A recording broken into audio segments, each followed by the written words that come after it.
Gawa naman tayo ng mini sapin-sapin. Dito ay gumamit lang ako ng 2½ cup ng glutinous flour.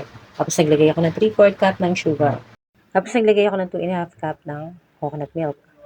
Gradually lang pag-add ko.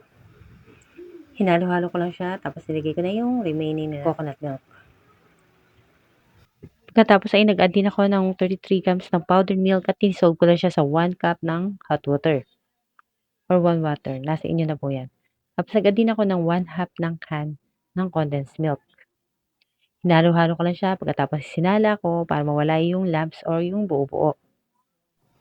And then, divide ko na siya sa 3 separate bowl dahil mag-a-add ako ng food color. Red and violet lang yung ginamit ko at yung isa ay hindi ko nalalagyan ng food color. Nag-add din ako ng ube flavor pero optional naman ang paglalagay nito. Ang complete measurement ng bawat ingredients ay ilalagay ko na sa dulo ng aking video. Then, mag-grease lang tayo ng oil sa ating molder para hindi siya dumikit. Large nga pala yung ginamit kong kutsinta molder. Naglagay lang ako ng few amounts ng ube muna yung inuna ko. Tapos sinalang ko lang siya sa steamer. After 5 minutes, ay ilalagay ko naman yung white, color white. Tapos ganun din yung proseso. Another 5 minutes, saka ko naman ilalagay yung color red. Hindi ko na pala tinapangan yung color red, kaya medyo naging siyang color pink. Kung gusto nyo, mag-add na lang po kayo ng color.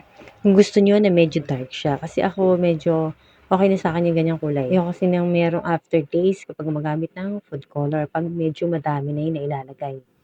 Then after 5 minutes na naluto na ang ating mini sapin-sapin, medyo pinalamig ko muna saka ko siya inanmold. Maglalagay lang ako ng latik, pan-toppings at 1½ cup lang ng coconut cream ang ginamit ko para gawing latik. Pwede nyo na rin itong pagkakitaan na dagdag sa inyong negosyo. At kung umabot ka hanggang dito sa aking video, nagpapasalamat ako sa iyo. Hanggang dito na lang muna. Bye!